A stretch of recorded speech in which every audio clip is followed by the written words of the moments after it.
मेरा नाम मानवी है। मेरी माँ ने मुझे एक खुशखबरी सुनाई थी। उन्होंने कहा था कि आज मैं तुम्हारे भाई के लिए एक बड़ी ही सुंदर लड़की देखकर आई हूँ। उस लड़की को देखकर तो तुम भी उसकी दीवानी हो जाओगी। मैंने झट से अपने सारे काम छोड़ दिए और जल्दी से माँ के बराबर में आकर बैठ गई थी। मैंने कहा, क्या माँ, सच में मेरी भाभी इतनी सुंदर है? माँ कहने लगी, हाँ, तुम्हारी होने वाली भाभी बहुत सुंदर है। माँ ने जब मुझे उस लड़की का फोटो दिखाया तो मैं उसकी फोटो देखते ही उसकी दीवानी हो गई थी। जी हाँ, काफी टाइम से मेरी माँ भैया के लिए लड़की तलाश कर रही थी। आखिर जब बेटा जवान हो जाता है तो हर माँ और बहन की आंखों में उसकी शादी को लेकर ढेर सारे सपने होते हैं। मेरे भैया अच्छी कंपनी में नौकरी किया करते थे। हम लोग ज्यादा अमीर तो नहीं थे, बस मिडिल क्लास फैमिली से बिलोंग करते थे और जितना मेरे भैया कमाकर लाया करते थे उतना ही हम लोग इज्जत से उसमें गुजारा कर लिया करते थे। भगवान की कृपा से कभी किसी के आगे हाथ फैलाने की जरूरत नहीं पड़ी थी। जिंदगी बहुत खुशहाल गुजर रही थी। भैया की उम्र अब शादी के लायक हो गई थी। मैं भैया से उम्र में काफी छोटी थी। अभी मेरी शादी का दूर दूर तक अता पता नहीं था क्योंकि मैं अभी हाई स्कूल में पढ़ रही थी। मेरी उम्र 16 साल थी और मैं देखने में बहुत सुंदर थी। अच्छे तो मेरे भैया भी बहुत थे क्योंकि वो बिल्कुल मेरी माँ पर गए थे। मेरे पापा की डेथ तब हुई थी जब मैं 5 साल की थी। मेरे भैया ने पापा के मरने के बाद इस घर की जिम्मेदारी और हम दोनों माँ बेटी को बहुत अच्छे से संभाला था। मेरे भैया बहुत अच्छे और शरीफ इंसान थे। माँ को उम्मीद थी कि माँ भैया के लिए जिस लड़की को भी पसंद करेगी भैया उसके लिए इनकार नहीं करेंगे और माँ की पसंद ही उनकी पसंद होगी। आखिरकार बचपन से लेकर अब तक भैया ने वही किया था जैसा माँ ने उनसे करने के लिए कहा था। भैया ने हम दोनों का बहुत ख्याल रखा था, इसलिए माँ ने भैया के लिए लड़की तलाश करते समय उनकी मर्जी नहीं पूछी थी। मर्जी तो उनसे पूछी जाती है जो अपने माता पिता का कहना नहीं मानते। मेरे भैया एक ऐसे इंसान थे जो घर से निकलते समय भी मेरी माँ का आशीर्वाद लेकर निकलते थे और उनको बताया करते थे कि वो कहाँ पर जा रहे हैं और कब तक घर वापस आएंगे। मेरी माँ का कहना था कि मेरा बेटा बहुत ही आज्ञाकारी है। आज इस लड़की की फोटो देखकर तो मैं बहुत खुश हुई थी। मैं तो चाहती थी कि बस जल्द से जल्द मेरे भैया का रिश्ता तय हो जाए और उनकी शादी हो जाए ताकि मैं भैया की शादी के लिए ढेर सारी शॉपिंग कर सकूं और जब भाभी घर में आए तो वो मेरी भाभी नहीं बल्कि मेरी दोस्त बनकर मेरा साथ दिया करें। मैं बहुत एक्साइटेड हो रही थी कि जल्दी से भैया घर आ जाएं और मम्मी उनको ये फोटो दिखा दें क्योंकि मम्मी को भैया के लिए ये रिश्ता बड़ी मुश्किल से मिला था। मम्मी चाहती थी कि भैया के लिए कोई सीधी सादी खूबसूरत और संस्कारी लड़की ही तलाश करें। आजकल मॉडर्न का जमाना है, इसीलिए लड़कियां भी बहुत मॉडर्न होती जा रही हैं। मेरी मम्मी ने जैसी परवरिश अपनी बेटी की थी वो ऐसी ही बहू इस घर में लाना चाहती थी। मैं भी बिल्कुल मॉडर्न ख्यालात की नहीं थी, सिंपल सीधी और मासूम, जिसने कभी घर से बाहर भी अपने घर वालों की मर्जी के बगैर कदम नहीं निकाला था। यही वजह थी कि मेरी माँ को मुझ पर बहुत भरोसा था और हमारे घर में बहुत चैन और सुकून था क्योंकि हम में से कोई भी ऐसा नहीं था जो अपने घर का माहौल खराब कर सके। सब कुछ बिल्कुल ठीक ठाक चल रहा था। रात के समय जब भैया घर आए तो माँ ने उन्हें लड़की का फोटो दिखाया। उस समय भैया खाना खा रहे थे। माँ ने फोटो टेबल पर रख दिया और कहने लगी कि बेटा, मैंने इस लड़की को तुम्हारे लिए चुना है। बड़ी मुश्किलों से मुझे तुम्हारे लिए मेरी पसंद की लड़की मिली है। मैं भी बड़ी एक्साइटेड थी कि भैया फोटो उठाकर देखें और कहें कि मम्मी आपकी चॉइस तो बहुत अच्छी है। मगर भैया ने जैसे ही फोटो उठाकर देखा तो उनके चेहरे के रिएक्शन कुछ अच्छे नहीं थे। उन्होंने खाना खाते खाते फोटो को दोबारा टेबल पर उल्टा करके रख दिया और दोबारा से खाना खाने में बिजी हो गए। मम्मी मुझे हैरानी से देखने लगी। माँ ने कहा कि बेटा क्या हुआ, तुम्हें लड़की पसंद नहीं आई क्या? भैया कहने लगे कि माँ, मुझे ये लड़की बिल्कुल भी पसंद नहीं आई है। आपकी पसंद को क्या हो गया? क्या मैं ऐसी लड़की से शादी करूँगा? हम दोनों तो ये बात सुनकर चौंक गए थे। मैंने भैया से कहा, भैया लड़की अच्छी खासी तो है, लड़की में क्या कमी है? तो भैया कहने लगे, नहीं ये लड़की मुझे पसंद नहीं है। माँ ने कहा, तो अच्छा तुम्हें कैसी लड़की पसंद है? तो फिर तुम अपनी पसंद के बारे में बता दो ताकि मुझे तुम्हारे लिए लड़की तलाश करने में आसानी हो। भैया कहने लगे कि मैंने अपने लिए लड़की खुद पसंद कर ली है। ये बात सुनकर तो हम दोनों माँ बेटी के होश उड़ गए थे क्योंकि भैया इतनी बड़ी बात अपने मुंह से कह रहे थे जिसकी हमने कभी उनसे उम्मीद भी नहीं लगाई थी। फिर माँ को खामोश रहना पड़ा और उन्होंने कहा कि अच्छा चलो तुम अपनी पसंद के बारे में बताओ। इससे अच्छी बात और क्या हो सकती है कि मेरे बेटे ने अपने लिए लड़की खुद ही पसंद कर ली। भैया ने अपने मोबाइल से फोटो निकालकर जब मम्मी को दिखाया तो मम्मी की आंखें फटी के फटी रह गई थी। मम्मी कहने लगी कि बेटा तुमने ये लड़की पसंद की है? तो भैया कहने लगे कि मैंने ये लड़की पसंद नहीं की है, बल्कि मैं इसी के साथ शादी करना चाहता हूँ। मैंने मम्मी के हाथ से मोबाइल ले लिया था और जब मैंने इस लड़की को देखा तो मुझे मम्मी के हैरान होने की वजह समझ आ गई थी, क्योंकि ये लड़की ना तो देखने में अच्छी थी और इसने बड़े ख़राब कपड़े पहने हुए थे। इतने ख़राब कपड़े जैसे लड़कियां फिल्मों में पहनी हुई होती हैं, ऐसे कपड़े तो हमारे यहाँ कोई दूर दूर तक भी नहीं पहनता। मम्मी को उसकी कोई भी बात अच्छी नहीं लगी थी। भैया कहने लगे कि आप कल ही इस लड़की के घर रिश्ता लेकर जा रही हैं। इस बात पर भी हम दोनों बहुत हैरान हुए थे। मम्मी ने कहा, क्या कल ही? हमें थोड़ा सोचने का मौका तो दो। तो भैया कहने लगे कि आपको क्या सोचना समझना, बस मुझे लड़की पसंद है और लड़की भी मुझे पसंद करती है।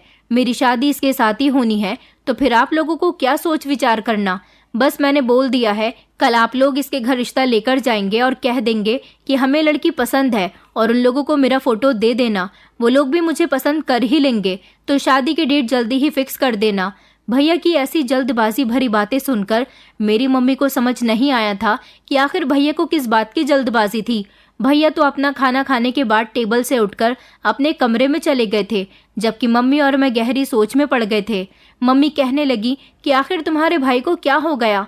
मैंने कहा, मम्मी पता नहीं, आज पहली बार मैंने भैया का इतना बदला बदला सा रूप देखा है। सारी रात मम्मी को नींद नहीं आई थी। वो यही सब सोचती रही थी कि उनके बेटे को क्या हो गया और बेटे ने आखिर कैसी लड़की को पसंद किया है जो उन्हें तो क्या, बल्कि हमारे किसी रिश्तेदार को भी पसंद नहीं आएगी। अगले दिन मम्मी की तबीयत खराब हो गई थी। मम्मी लड़की के घर नहीं जा सकी थी। शाम के टाइम पर जब भैया ऑफिस से घर आए तो उन्होंने मम्मी पर बहुत गुस्सा किया था। कहने लगे थे, मम्मी आज आपने रुचि के घर पर मेरी बहुत बेइज्जती करवाई है, आप वहाँ क्यों नहीं गई? मम्मी ने बताया कि बेटा मेरी तबीयत ठीक नहीं है। तो भैया कहने लगे कि आपको पता है वहाँ पर सब लोग आज सारा दिन इंतज़ार करते रहे थे, मगर आप नहीं गई। मम्मी ने कहा था कि बेटा मैं कल ज़रूर जाऊंगी। भैया ने आज पहली बार मम्मी पर गुस्सा किया था। हम हैरान होने के साथ साथ बहुत परेशान भी थे। माँ की तबीयत तो ठीक नहीं थी, मगर उन्होंने जैसे तैसे उस लड़की के घर जाने का फैसला कर लिया था। और फिर जब हम रुचि के घर पहुंचे तो उसके घर वालों ने हमारा बहुत अच्छे तरीके से स्वागत किया था। शायद वो लोग हमारे भैया को अच्छी तरह से जानते थे और उन दोनों की पसंद के बारे में भी अच्छी तरह से जानते थे। जब रुचि हम लोगों के सामने आई तो मम्मी ने देखा कि उसके अंदर बिल्कुल भी अच्छे संस्कार नहीं थे। मम्मी बहुत परेशान हो गई थी। ना चाहते हुए भी मम्मी को इस रिश्ते के लिए हाँ कहनी पड़ गई थी और फिर शादी की डेट भी अगले महीने की फिक्स हो गई थी। भैया अपनी शादी को लेकर बहुत खुश थे। मम्मी ने कहा कि चलो मेरे बेटे की जिस लड़की में खुशी है, मुझे उसकी खुशी में ही खुश होना चाहिए। यही सोचते हुए हमने भाभी की खूब अच्छी तरह से शॉपिंग की थी। घर में चारों तरफ खुशी का माहौल छाया हुआ था। जैसे भी था हमने भाभी को एक्सेप्ट कर लिया था और फिर जब भाभी विदा होकर हमारे घर आई तो हमने उनका अच्छी तरह से स्वागत किया था। कुछ रस्में होनी थी जो हमारे घर आने के बाद होनी थी। भाभी को रस्में करने के लिए बैठाया गया तो भाभी ने अचानक अपना मूड खराब कर लिया और कहने लगी कि क्या बेहुदा रस्में लगा रखी हैं, आखिर कितनी रस्में होती हैं तुम्हारे यहाँ? मैं बहुत थक गई हूँ, मुझे अपने कमरे में जाना है। भैया ने भाभी से कहा कि अच्छा ठीक है, तुम कमरे में चलो, रस्में तो बाद में भी होती रहेंगी। तुम्हारा मन नहीं करता रस्म करने का तो मत करो, मैं जानता हूँ तुम हैवी कपड़ों में बहुत थक गई होगी। भैया सारे रिश्तेदारों के सामने भाभी का हाथ पकड़कर डायरेक्ट उन्हें कमरे में ले गए थे। सारे मेहमान बातें बना रहे थे कि तुम कैसी बहू लेकर आई हो जिसे बोलने तक की तमीज नहीं है। उसने तो मेहमानों का भी लिहाज नहीं किया और इतनी बातें सुनाकर चली गई। तभी माँ ने बात बनाई कि वो बेचारी हैवी कपड़े पहनकर थक गई है, हमें भी उस पर रस्मों का ज्यादा बोझ नहीं डालना चाहिए था। ये कहकर मम्मी ने बात को खत्म किया था, वरना हमारे रिश्तेदार तो ऐसे थे जो आग में घी डालने का काम करते थे। अगले ही दिन सुबह के टाइम पर मम्मी भाभी के लिए अच्छा सा नाश्ता तैयार कर रही थी। जैसे ही मम्मी ने टेबल पर नाश्ता लगाया तो मुझसे कहा था कि अपने भैया भाभी को जाकर उठा दो, कहना जाकर नाश्ता कर ले। सुबह के 11 बज रहे थे मगर भैया भाभी अभी तक सोकर नहीं उठे थे। मैंने जब उनके कमरे का दरवाज़ा बजाया तब जाकर वो लोग उठे थे और फिर उसके भी लगभग 1 घंटे के बाद वो लोग नाश्ता करने के लिए आए थे। मम्मी ने इतनी मेहनत की थी सिर्फ उन लोगों के लिए और वो नाश्ता टेबल पर लगे लगे ही ठंडा हो गया था। जब भाभी टेबल पर आई और उन्होंने नाश्ते को हाथ लगाया तो भैया की तरफ देखकर वो कहने लगी कि छी छी ईशान, इट्स सो ऑयली, मैं ऐसा नाश्ता नहीं करती, क्या तुम लोग इतना ऑयली खाना खाते हो। वो टेबल से उठ गई और भैया से कहने लगी कि मैं ये नाश्ता नहीं करूंगी, तुम मेरे लिए ऑनलाइन कुछ ऑर्डर कर दो। ये कहकर भाभी अपने कमरे में वापस चली गई थी और उनके पीछे पीछे ही भैया भी जाने लगे थे। जब मैंने भैया से कहा कि भैया, भाभी को ऐसे रिएक्ट नहीं करना चाहिए था, माँ ने इतने प्यार से आप लोगों के लिए ये नाश्ता बनाया था। भैया कहने लगे, अब क्या किया जाए, इतना ऑयली नाश्ता जब सेहत के लिए हानिकारक होता है तो इसे कौन खाएगा, तुम लोग ही इस नाश्ते को खाओ, मैं रुचि और अपने लिए ऑनलाइन नाश्ता ऑर्डर कर दूंगा। ये कहकर भैया भी अपने कमरे में चले गए थे। मैंने देखा था कि मम्मी की आंखों में आंसू थे। मैंने उन्हें तसल्ली दी और उनसे कहा कि चलो मम्मी, हम दोनों बैठकर नाश्ता करते हैं। इन लोगों की वजह से हमने भी नाश्ता नहीं किया था, सोचा था कि सब लोग साथ मिलकर नाश्ता कर लेंगे। बस उसी दिन से हमारे घर में बर्बादी आनी शुरू हो गई थी। भाभी ना तो किसी काम को हाथ लगाती थी और ना ही कमरे से बाहर निकलती थी। कहने को तो वो खुद भी एक मिडिल क्लास फैमिली की लड़की थी। सुना था कि पढ़ी लिखी कुछ ज्यादा ही है, इसीलिए नई नई अदाएं हमारे घर में दिखाया करती थी। उनकी ऐसी हरकतें हमें अच्छी तो नहीं लगती थी, मगर सिर्फ भैया की वजह से उनकी सारी हरकतों को हम लोग बर्दाश्त किया करते थे। भैया भाभी हमेशा बाहर का ही खाना खाया करते थे। मम्मी उनके लिए भी खाना बनाया करती थी और वो लोग बताया नहीं करते थे, कहते कि उन्हें बाहर से ही खाना खाना है। इस तरह घर में बहुत खाना वेस्ट होता था। एक हफ्ता इसी तरह से गुजर गया था। मम्मी हर वक्त उनके लिए खाना बनाती थी और वो लोग बाहर से जाकर खाना खाते थे, तो खाना बहुत बच जाता था, जिसकी वजह से हमें भी बासी खाना खाना पड़ता था। एक दिन तंग आकर मम्मी ने सिर्फ हम दोनों के हिस्से का ही खाना बना लिया और भैया भाभी के हिस्से का खाना नहीं बनाया और हम दोनों माँ बेटी जल्दी से खाना खाकर फ्री हो गए थे। भाभी रात को 11 बजे मम्मी के कमरे में आकर कहने लगी कि मम्मी, मेरे लिए खाना लगा दो, मुझे भूख लग रही है। भाभी की ये बात सुनकर मम्मी ने कहा था कि बेटा, खाना तो खत्म हो चुका और हमने तुम लोगों के लिए खाना नहीं बनाया था, क्योंकि तुम तो रोज बाहर का खाना खाकर आते हो ना। भाभी ने इस बात पर हंगामा करना शुरू कर दिया और कहने लगी कि घर में बहू भूखी है और तुम लोगों ने खाना खाकर खत्म भी कर दिया। उन्होंने भैया को भी बढ़ा चढ़ाकर इस बात को बताया था, जिस पर भैया बहुत ही शोर मचाने लगे थे। भैया कहने लगे कि मैं आप लोगों के लिए इतनी मेहनत करता हूँ, घर से बाहर सारा सारा दिन नौकरी करता हूँ और आप लोगों की इतनी मजाल कि मेरी पत्नी और मेरे लिए खाना ही नहीं बनाया। उस दिन भी भैया ने हमें बहुत जलील किया था। माँ और मैं खून के आंसू रो रहे थे, क्योंकि हमारी जिंदगी के दिन अब इसी तरह से गुजर रहे थे। भाभी का रूटीन बन चुका था। छोटी छोटी बातों पर वो घर में हंगामा खड़ा कर देती थी। भैया जो घर के खर्चे के लिए मम्मी को पैसे दिया करते थे, अब तो उन्होंने वो भी देने बंद कर दिए थे। उनका कहना था कि आप बहुत फिजूल खर्ची करती हो, घर के खर्चे के सारे पैसे मैंने रुचि को दे दिए हैं, अब वही घर के खर्च किया करेगी। भाभी घर में खाना भी नहीं बनाती थी। घर का अगर कोई राशन खत्म हो जाता था तो मम्मी उनसे कहती थी कि राशन नहीं है, पैसे दो, मुझे राशन लेकर आना है और खाना बनाना है। मगर भाभी मम्मी को पैसे भी नहीं दिया करती थी और कहती थी कि अभी तो राशन भरवाया था, इतनी जल्दी खत्म कर दिया। इतना खाना खाती ही क्यों हो तुम लोग, जो इतनी जल्दी जल्दी राशन खत्म हो जाता है। हम दोनों माँ बेटी अब सिर्फ एक टाइम का ही खाना खाया करते थे।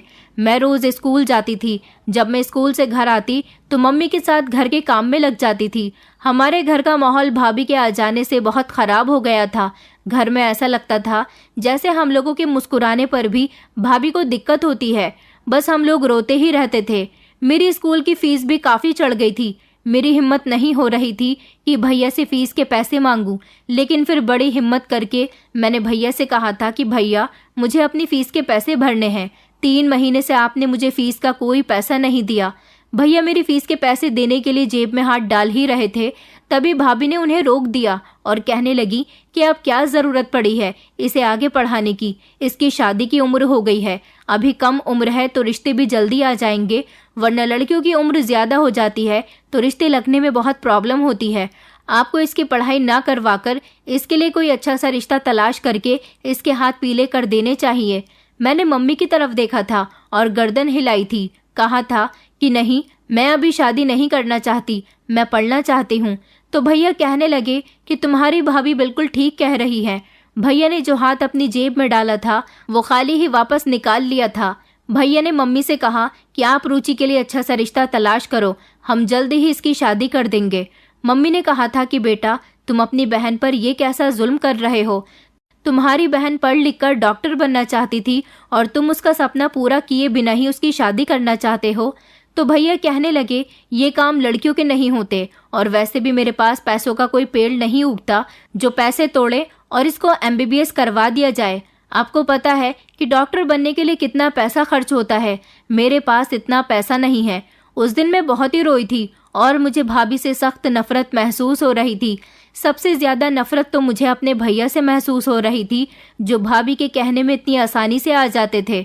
जिस माँ ने अपने बेटे को इतनी मुश्किल से पाला था, आज उसे इस मुकाम पर कर दिया था कि वो अपनी पत्नी के कहने में इतनी बुरी तरह से आ गया था कि उसे ना तो अपनी बहन दिखाई दे रही थी और ना ही अपनी माँ दिखाई दे रही थी। मुझे भैया भाभी पर सख्त अफसोस हो रहा था। अब तो मैं भाभी से बदतमीजी भी कर लिया करती थी और मुझे उसका सिला ये मिलता था कि भाभी बात बात पर यही कहती थी कि तो मैं बहुत जल्द ही इस घर से निकालने वाली हूँ। हम दोनों माँ बेटी को भाभी ने इस घर की नौकरानी बना दिया था। भैया को इतनी भी परवाह नहीं होती थी कि उनकी बहन ने और माँ ने खाना भी खाया है या नहीं, लेकिन भैया अपनी पत्नी को अच्छी अच्छी वैरायटी का खाना खिलाया करते थे। कभी भाभी ऑनलाइन खाना ऑर्डर कर दिया करती थी तो कभी भैया उनको होटल में ले जाकर खाना खिलाते थे, ढेर सारी शॉपिंग करवाते थे। भाभी के लिए हर हफ्ते नया एक्सपेंसिव गिफ्ट लेकर आते थे। इधर हम दोनों माँ बेटी की जिंदगी कितनी खराब चल रही थी कि मेरी माँ डायबिटीज की पेशेंट थी, उनको तो उनकी दवाई भी नहीं मिल पा रही थी और हम लोग चाहकर भी भैया से कुछ नहीं कह सकते थे क्योंकि भैया पूरी तरह से बदल चुके थे। मेरा स्कूल जाना बंद हो गया था। मैं माँ से बार बार कह रही थी, माँ मैं शादी नहीं करना चाहती। तो मम्मी कहने लगी कि बेटा अब तो मैं भी यही चाहती हूँ कि तुम अपनी ससुराल चली जाओ और यहाँ से अच्छी जिंदगी तुम वहाँ पर गुजारो। यहाँ तो तुम्हें खाना भी ठीक से नहीं मिलता, वहाँ कम से कम तुम्हें सुकून से रहने को तो मिलेगा। मैं तुम्हारे लिए इतना ज़रूर कर सकती हूँ कि तुम्हारे लिए खुद लड़का पसंद कर लूँगी, क्योंकि तुम्हारी भाभी ने अगर तुम्हारे लिए रिश्ता बता दिया तो शायद वो उसके ही जैसा होगा। मैंने कहा, मम्मी आप भी मेरे साथ नहीं दोगी? मम्मी कहने लगी कि नहीं बेटा, मेरी बात को समझने की कोशिश करो। इस नर्क से निकलकर तुम चली जाओ। हमारा घर अब घर नहीं रहा, नर्क बन गया है, जहाँ पर ना तुम्हें सुकून मिलेगा और ना ही मुझे। तुम तो अपनी ससुराल जाकर सुकून पा सकती हो, मगर मैं कभी सुकून नहीं पा सकती। मैंने मम्मी से कहा कि मम्मी मैं आपको छोड़कर कहीं नहीं जाऊंगी। तो मम्मी कहने लगी कि एक न एक दिन तो तुम्हारी शादी होनी ही है। मेरी मानो तो तुम शादी कर लो। मैं अपनी मम्मी के गले लगकर बहुत रोई थी और फिर मेरी मम्मी ने मेरे लिए रिश्ता तलाश कर लिया था। भैया ने कह दिया था कि वो मेरी शादी में कोई पैसा नहीं लगाएंगे, क्योंकि भाभी ने कहा था तुम पहले ही अपनी बहन की पढ़ाई पर काफ़ी सारा पैसा खर्च कर चुके हो, अब कोई ज़रूरत नहीं है अपनी बहन को अच्छा दहेज देने की। बस मामूली सी शादी करके इसको विदा कर दो। जिस लड़के के साथ मेरा रिश्ता लगा था वो बहुत अच्छी पोस्ट पर जॉब करता था, पढ़ा लिखा था, मेरी मम्मी के दोस्त का बेटा था। उन्होंने मेरी मम्मी के कहने पर अपने बेटे का रिश्ता मेरे साथ तय कर दिया था। मैं उन्हें बहुत पसंद आ गई थी। उन्हें दहेज में भी हमसे कुछ नहीं चाहिए था। इस तरह मेरी शादी सिंपल तरीके से हो गई थी और मैं अपने ससुराल आ गई थी। मगर यहाँ आने के बाद मुझे बार बार अपनी मम्मी की फिक्र लगी रहती थी। मेरे ससुराल में अभी मेरे नए नए दिन थे, इसलिए मैं ज़्यादा अपने मायके भी नहीं जा पा रही थी। मैं यही सोचती कि ना जाने मेरे पीछे भाभी मेरी माँ का क्या हाल कर रही होंगी। फिर एक हफ्ते के बाद मैं अपने पति के साथ अपने मायके गई तो देखा कि भाभी तो सोफे पर लेटी हुई आराम से टीवी देख रही थी, जबकि घर में नौकरानी काम कर रही थी। मुझे ये सब देखकर बड़ा एहसास हुआ था कि जब मैं इस घर में रहती थी तो मैं और मम्मी ही घर के सारे काम करते थे। अब जब मैं अपने ससुराल की हो गई तो भाभी नौकरानी से काम करवा रही है। मुझे जब भाभी ने देखा कि मैं अपने पति के साथ यहाँ आई हूँ तो भाभी कहने लगी कि तुम्हें अपनी ससुराल में सुकून नहीं है। अभी शादी को एक ही हफ्ता गुजरा है कि तुम मुंह उठाकर यहाँ चली आई। मेरे पति को तो ये बात बहुत बुरी लगी थी। मेरे पति कहने लगे, तुम यहाँ रुको, मैं घर जाता हूँ, जब तुम्हारा मन करे आ जाना। मैं समझ गई थी कि मेरे पति को बहुत शर्मिंदगी महसूस हो रही है। मेरे पति घर से निकल गए थे। मैंने भाभी से कहा कि भाभी आपको विकास के सामने तो ऐसी बातें नहीं करनी चाहिए थी। अब तो मैं इस घर से चली गई हूँ, अब तो आप अपना बिहेवियर बदल लीजिए। हमारा ये घर कितना सुकून भरा होता था और इस घर में कितना खुशी का माहौल रहता था, लेकिन जिस दिन से आपने इस घर में कदम रखा है इस घर में खुशियाँ तो जैसे खत्म ही हो गई हैं। भाभी कहने लगी, अब ये मेरा घर है और मैंने तुम्हें यहाँ पर बुलाया नहीं है। मैंने कहा, ये घर मेरी माँ का है। जब तक मेरी माँ इस घर में मौजूद है ये घर मेरा भी है। मेरी बात पर भाभी जोर जोर से हंसने लगी और कहने लगी कि ढूंढ लो तुम्हारी माँ अगर इस घर में हो तो। मैंने कहा क्या मतलब है आपका? तो भाभी कहने लगी कि क्या पता तुम्हारी माँ कहाँ चली गई है।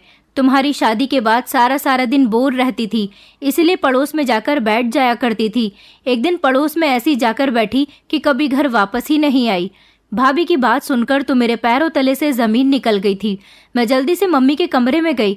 मैंने पूरे घर में मम्मी को तलाश कर लिया मगर वो मुझे कहीं नहीं मिली। मैं कहने लगी भाभी क्या आप सच कह रही हो? मम्मी सच में यहाँ से जा चुकी हैं? भाभी कहने लगी हाँ भला मैं तुम्हारी माँ को लेकर तुमसे झूठ क्यों बोलूँगी। वो नहीं है इस घर में, जा चुकी है यहाँ से और अपनी मर्जी से गई है। मैंने शोर मचाना शुरू कर दिया। भाभी से कहा कि बताओ तुमने मेरी माँ को कहाँ भेज दिया? अगर वो पड़ोस में गई थी तो तुमने और भैया ने उन्हें तलाश करने की कोशिश नहीं की? भाभी कहने लगी कि मुझे तो इतना टाइम ही नहीं है कि मैं तुम्हारी माँ को मोहल्ले में तलाश करती फिरूं। चलो जाओ यहाँ से, इस घर में शोर मचाने की कोई ज़रूरत नहीं है। मेरा तो रोते रोते बुरा हाल हो गया था। न जाने इस औरत ने मेरी माँ को कहाँ भेज दिया था। मुझे बहुत गुस्सा आया तो मैंने भैया को कॉल की। भैया ने कॉल रिसीव नहीं की तो मैं घर से ही ऑटो करके भैया के ऑफिस चली गई थी। वहाँ जाने के बाद मैंने भैया से कहा कि भैया आखिर मेरी माँ कहाँ है, आपने उन्हें कहाँ भेज दिया? भाभी कहती हैं कि वो पड़ोस में जाकर बैठी थी और वहाँ से कभी वापस ही नहीं आई। भैया मुझसे कहने लगे ये तुम घर के मैटर यहाँ क्यों लेकर आ गई हो? ये हमारा घर नहीं बल्कि ऑफिस है, यहाँ तुम्हें आने की क्या ज़रूरत थी? मैंने भैया से कहा मैं यहाँ अपनी माँ के लिए आई हूँ। भैया आपको शर्म आनी चाहिए कि आपकी माँ घर में मौजूद नहीं है और आप इतने सुकून से ऑफिस में बैठे हुए हो। भैया कहने लगे कि माँ अपनी मर्जी से घर से गई है, हमें क्या पता कहाँ चली गई। भैया के ऐसे रिएक्शन पर तो मुझे यकीन ही नहीं हो रहा था। ऐसा लग रहा था जैसे मैं अपने भैया से नहीं बल्कि किसी अजनबी इंसान से बात कर रही हूँ। उस दिन तो मेरा मन कर रहा था कि मैं अपने भैया पर थूक दूं, क्योंकि इनसे ज़्यादा घटिया इंसान मैंने अपनी सारी ज़िंदगी में कहीं नहीं देखा था। मैं अपने ससुराल आ गई थी और यहाँ आने के बाद मैं बहुत रोई थी। मेरी सास ने मुझे तसल्ली दी थी। मैंने उन्हें पूरी बात बताई तो वो कहने लगी कि बेटा तुम्हारी भाभी सच में बहुत तेज़ है। आखिर तुम्हारी माँ ने ईशान की शादी करने में इतनी जल्दबाजी क्यों दिखा दी? अब मैं अपनी सास को क्या बताती कि इस लड़की ने तो मेरे भैया पर ना जाने क्या जादू कर दिया है कि भैया इसकी ही भाषा बोलते हैं। मैंने अपनी मम्मी को हर जगह तलाश कर लिया था, कोई ऐसी जगह नहीं बची थी जहाँ पर मैं अपनी मम्मी को तलाश नहीं करती थी, मगर मुझे मेरी मम्मी कहीं पर भी नहीं मिली। मैं अपनी मम्मी को याद कर करके रोती रहती थी। हर दूसरे तीसरे दिन घर के बाहर जाकर खड़ी हो जाती थी, देखती थी कि मेरी मम्मी आ गई है या नहीं। आस पड़ोस वालों से भी पूछ पूछ कर थक गई थी, मगर सब लोग यही कहते थे कि वो हमारे यहाँ नहीं आई है। पता नहीं इन दोनों ने मेरी माँ को कहाँ भेज दिया था। मैं तो पछता रही थी कि अगर मेरी शादी नहीं होती तो शायद ये लोग मेरी माँ को कहीं नहीं भेजते। मैं उनका ख्याल रखती, उनके साथ कुछ भी गलत नहीं होने देती। दिन रात मैं अपनी माँ की सलामती की दुआ करती रहती थी कि वो जहाँ पर भी थी बस सलामत रहें, उन्हें कोई नुकसान न पहुँचे। अपनी माँ को याद करते करते मुझे 3 साल गुजर गए थे। मेरी एक बेटी भी हो गई थी। वैसे तो मैं अपनी ससुराल में अच्छी ज़िंदगी गुजार रही थी। शायद ये भी मेरी माँ का ही एहसान था जिसने मेरे लिए भला सोचा था और वो चाहती थी कि मैं शादी कर लूँ ताकि मैं उस नर्क से निकल सकूँ। उन्होंने बिल्कुल ठीक कहा था, वो एक नरक ही तो था जहाँ पर मेरी माँ भी रहते रहते झुलस चुकी थी, और अगर मैं भी रहती तो शायद ये लोग मेरे साथ भी कुछ गलत कर देते। मगर 3 साल होने के बावजूद भी मेरे दिल से अपनी माँ की तलाश ख़त्म नहीं हुई थी। मेरी आंखें उन्हें बार बार तलाश करती रहती थीं। मन करता था कि बस जल्दी से मेरी माँ मुझे मिल जाए और मैं उसके गले लगकर फूट फूट कर रोऊं कि मैं उसे कितना याद करती हूँ। फिर एक दिन भगवान ने मेरी प्रार्थना सुन ली थी और मेरी आंखों को ठंडक मिल गई थी जब मेरे पति टीवी में न्यूज़ देख रहे थे और अचानक उन्होंने मुझे भी न्यूज़ पर ध्यान देने के लिए कहा।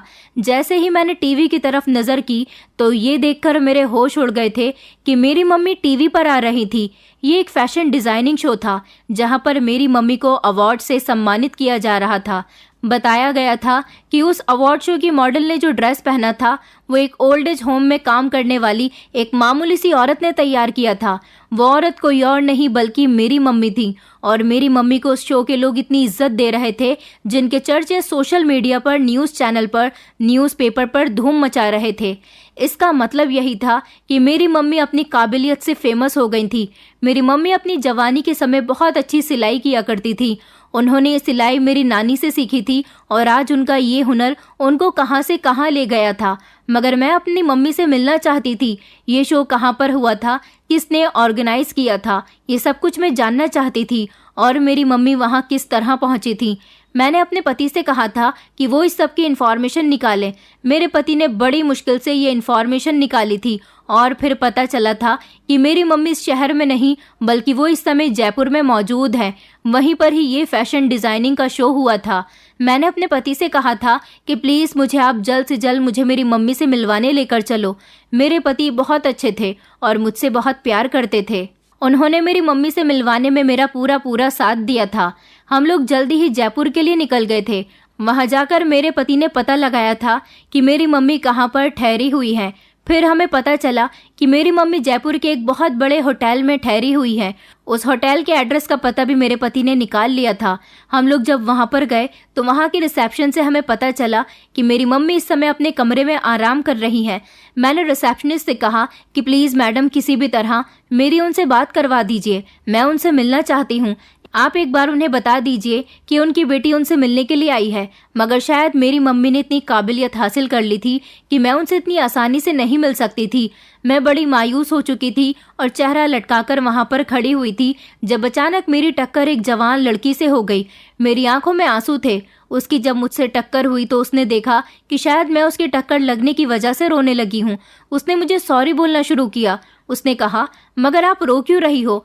तो फिर मैंने उसे बताया कि इस होटल में मेरी मम्मी ठहरी हुई हैं, मैं उनसे मिलना चाहती हूँ, मगर होटल का स्टाफ मुझे उनसे मिलने नहीं दे रहा। मुझे उस फैशन डिज़ाइनर लेडी से मिलना है जो आजकल बहुत फेमस हो रही है। तो उसने झट से कहा, क्या तुम्हें पारुल जी से मिलना है? तो मैंने चौंक कर कहा कि हाँ, वो मेरी मम्मी है। मैं उन्हें कब से तलाश कर रही हूँ, मगर आज इतने समय के बाद मुझे पता चला है कि वो यहाँ पर ठहरी हुई हैं। मैं बहुत दूर से उनसे मिलने के लिए आई हूँ। तो वो कहने लगी कि अच्छा तुम रुको, मैं अभी पारुल जी को जाकर तुम्हारे बारे में बताती हूँ। वो लड़की होटल के कमरे में चली गई और जाने के बाद वो बड़े खुश होकर बाहर निकल कर आई। उसने मुझे और मेरे पति को कमरे में अंदर आने के लिए कहा। जैसे ही मैं कमरे के अंदर गई तो अपनी माँ को अपनी आंखों के सामने देखकर मुझे तो यकीन ही नहीं आ रहा था कि मेरी माँ कितनी स्मार्ट हो गई थी और कितनी अच्छी लग रही थी। मेरी माँ, जिसने भाभी के आने के बाद इतनी परेशानी भरे दिन गुजारे थे, अब उनके चेहरे पर एक अजीब सी खुशी और चमक थी। मैंने झट से अपनी माँ को गले लगा लिया और हम दोनों माँ बेटी न जाने कितनी देर तक एक दूसरे से गले लगकर फूट फूट कर रोते रहे थे। मैंने कहा, माँ तुम कहाँ चली गई थी? मैंने तुम्हें बहुत तलाश किया और अब भी मैं बड़ी मुश्किल से आप तक पहुँची हूँ। वो तो मेहरबानी हो इन मैडम की जो इन्होंने मुझे आपसे मिलने दिया, वरना मैं यहाँ से निराश होकर शायद जा सकती थी। माँ कहने लगी, तुम्हें ऐसा कैसे लगा कि मैं तुम्हें भूल सकती हूँ? मैं यहाँ का शो करने के बाद तुमसे मिलने ही वाली थी।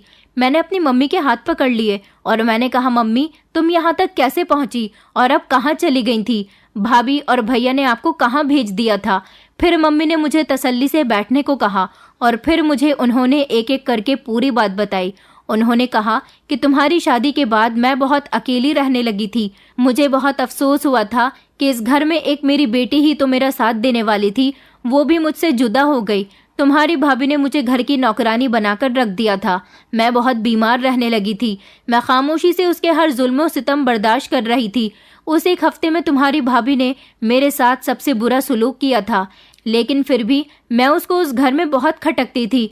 एक दिन उसने मुझ पर चोरी का इल्ज़ाम लगा दिया, जबकि मैंने कोई चोरी नहीं की थी। उसने ईशान को बताया कि मैंने उसके पर्स से पैसे चोरी किए हैं और तुम्हारे भाई ने अपनी पत्नी की बात पर यकीन कर लिया। रुचि ने कहा कि मैं तुम्हारी माँ के साथ इस घर में नहीं रह सकती। आज जिन्होंने पैसे चोरी किए हैं, कल ना जाने क्या क्या चोरी करेंगी। मैं चाहती हूँ कि तुम अपनी माँ को वृद्धाश्रम छोड़ आओ। रुचि का कहना था कि ईशान मेरा हाथ पकड़कर मुझे वृद्धाश्रम छोड़ने के लिए आ गया। मैंने उससे कहा था, बेटा तुम मेरे साथ ऐसा मत करो, मैंने कोई चोरी नहीं की। तुम्हारी पत्नी झूठ बोल रही है। मगर तुम्हारे भाई ने मेरी एक नहीं सुनी। वो तो मुझे उल्टी सीधी बातें सुनाने लगा और कहने लगा, माँ, मैंने तुम्हें कुछ ज्यादा ही बिगाड़ दिया। तुम्हारी असल जगह तो वृद्ध आश्रम में ही है। तुम वहीं रहो। जब वहां तुम्हें कुछ नहीं मिलेगा तो तुम खुद अपनी हरकतों से बाज आ जाओगी। वो दिन मेरी जिंदगी का सबसे बुरा दिन था। उसने आखिरी समय में मुझे तुमसे भी नहीं मिलने दिया था और वो मुझे वृद्ध आश्रम में छोड़ आया था, जो हमारे घर से बहुत दूर था। मैं उस दिन बहुत रोई थी। मैंने वार्डन के आगे हाथ जोड़े थे और उससे कहा था कि मुझे मेरी बेटी के पास पहुंचा दो, मुझे मेरे घर पहुंचा दो। वार्डन ने मुझे तसल्ली दी थी और कहा था कि तुम्हें यहाँ तुम्हारा बेटा छोड़कर गया है। तुम क्या वापस उसी दुनिया में जाना चाहती हो जहाँ से आई हो? ये दुनिया तुम्हारे लिए उस दुनिया से कई गुना बेहतर है जहाँ से तुम आई हो। मुझे वार्डन की बात ठीक लगी थी। मैं उस वृद्ध आश्रम में सुकून की जिंदगी तो गुजार रही थी, मगर मुझे तुम्हारी बहुत याद आया करती थी। मेरे पास तुम्हारा कोई कांटेक्ट नंबर भी नहीं था जिससे मैं कांटेक्ट कर सकती। मैंने सोच लिया था कि मेरी दुनिया यही है। अब मेरी जितनी जिंदगी रह गई है वो मुझे यहीं पर ही गुजारनी है। मैंने यहाँ पर अपना मन लगा लिया था। मैं वृद्ध आश्रम की औरतों को सिलाई सिखाया करती थी। तुम तो जानती हो कि मैं सिलाई कितनी परफेक्ट करना जानती थी, इसलिए मैंने यहाँ की औरतों के साथ सिलाई सीखते सीखते अपना और उनका टाइम पास करना शुरू कर दिया। मैं सिलाई सिखाया भी करती थी और लोगों के कपड़े सिला भी करती थी। इस तरह मेरे पास थोड़े बहुत पैसे रहने लगे थे। वार्डन बहुत खुश हुई थी कि मैंने वृद्ध आश्रम में अच्छा काम किया था। ये प्रिया जी हैं, बहुत बड़ी मॉडल है। प्रिया जी हमारे वृद्ध आश्रम में डोनेशन देती थी। एक दिन ये हम लोगों के लिए डोनेशन देने ओल्ड एज होम आई थी, मगर ये बड़ी परेशान लग रही थी।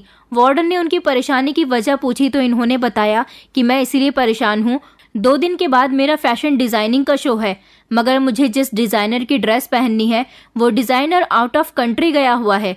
उसके पीए ने बोला है कि वो 1 हफ्ते के बाद आएगा, मगर मेरा शो तो 2 दिन के बाद है। मुझे अपना शो इसी ड्रेस को पहनकर करना है और मेरी ये ड्रेस सिर्फ यही डिजाइनर तैयार कर सकता है। अब मेरी समझ नहीं आ रहा कि मैं क्या करूं। उस समय मैं वहां पर मौजूद थी। वार्डन ने कहा कि क्या आप मुझे दिखा सकती हो कि किस तरह की ड्रेस है। जब उन्होंने वार्डन को अपने मोबाइल में फोटो दिखाई तो वार्डन कहने लगी कि ये तो बड़ी ही खूबसूरत ड्रेस है। ऐसी ड्रेस तो सच में कोई बड़ा डिजाइनर ही तैयार कर सकता है। इसके लिए तो आपको किसी दूसरे बड़े डिजाइनर से बात करनी होगी। प्रिया जी ने उन्हें बताया कि इस समय कोई भी डिजाइनर फ्री नहीं होगा, क्योंकि अर्जेंटली किसी भी डिजाइनर से ऐसा डिजाइन तैयार करवाने के लिए उसे ज्यादा रकम दी जाती है। रकम तो प्रिया जी किसी भी डिजाइनर को देने के लिए तैयार थी, मगर ड्रेस को तैयार करने के लिए समय नहीं था और न ही प्रिया जी इस दौरान ज्यादातर डिजाइनर से मीटिंग कर सकती थी। जब मैं उन लोगों के करीब गई और मैंने प्रिया जी का मोबाइल हाथ में लेकर इस ड्रेस को गौर से देखा तो मैंने उन्हें कहा कि प्रिया जी, इस ड्रेस को तैयार करना तो मेरे बाएं हाथ का खेल है। मैं इस ड्रेस को 2 दिन में नहीं बल्कि 1.5 दिन में भी तैयार कर सकती हूँ। प्रिया जी को मेरी बात सुनकर बड़ी हैरानी हुई थी, बल्कि उन्हें इस बात का यकीन ही नहीं आ रहा था कि मैं सच कह रही हूँ। मैंने उन्हें यकीन दिलाया था और कहा था कि आप मुझ पर भरोसा करो, मैं आपकी मदद कर सकती हूँ। प्रिया जी ने कहा था कि ऐसा मुमकिन ही नहीं हो सकता। ये ड्रेस तो सिर्फ एक डिजाइनर ही तैयार कर सकता है। तुम तो वृद्ध आश्रम में मामूली सी टेलर हो, तुम कैसे ये काम कर सकती हो? वार्डन ने प्रिया जी से कहा कि प्रिया जी, अगर आप चाहो तो एक बार इन पर भरोसा करके देख सकती हो। प्रिया जी कहने लगी, अच्छा चलो ठीक है, मैं तुम पर भरोसा करके देख लेती हूँ, मगर प्लीज मेरी नाक मत कटने देना। ये शो मुझे कामयाबी की ऊंचाइयों तक पहुंचा सकता है। इसमें सिर्फ मुझे ही फायदा नहीं होगा, बल्कि जो मेरा डिजाइनर होगा उसे भी फायदा होगा।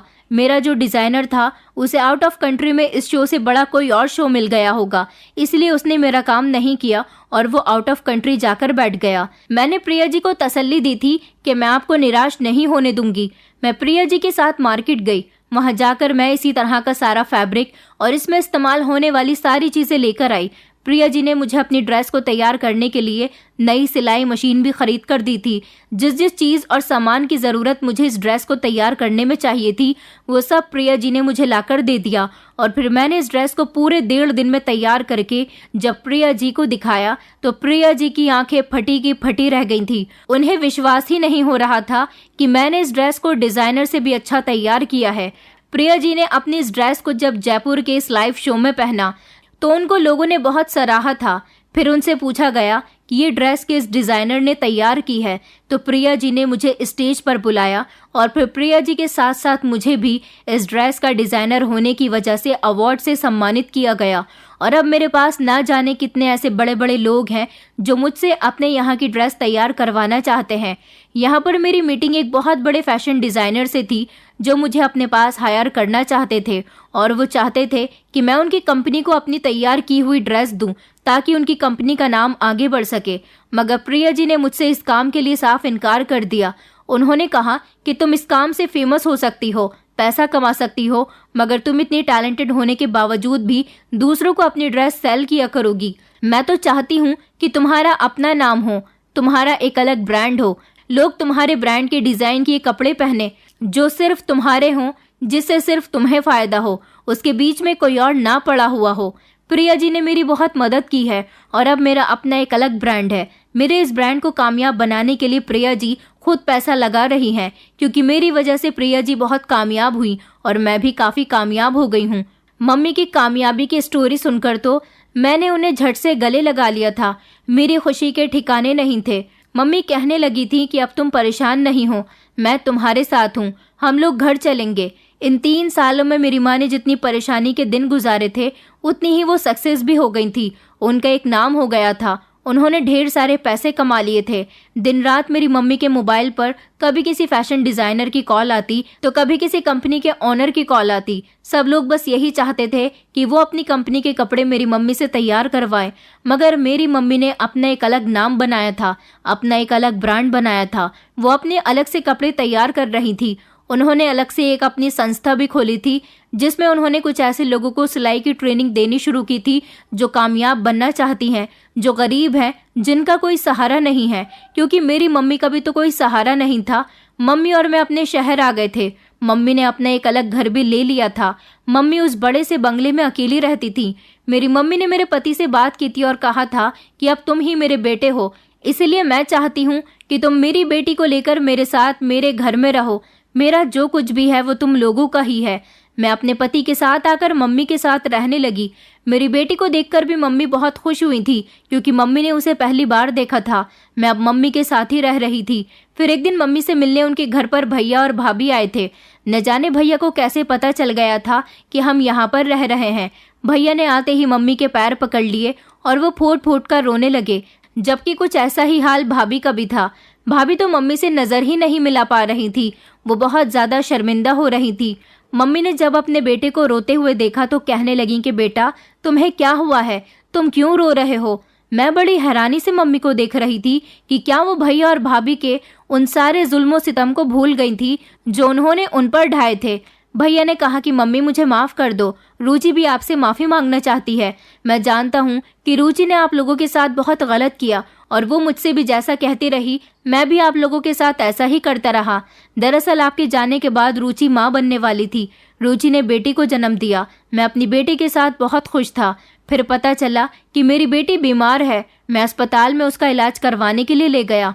डॉक्टर ने कहा था कि इतनी बड़ी भी बीमारी नहीं है, आपकी बेटी ठीक हो जाएगी, बस उसका इलाज लंबा चलेगा। मैं अपनी बेटी का इलाज पूरे 1 साल तक करता रहा, मगर मेरी बेटी की तबीयत में कोई सुधार नहीं आया। काम छोड़कर मैं अपनी बेटी की सेवा में लगा रहता था।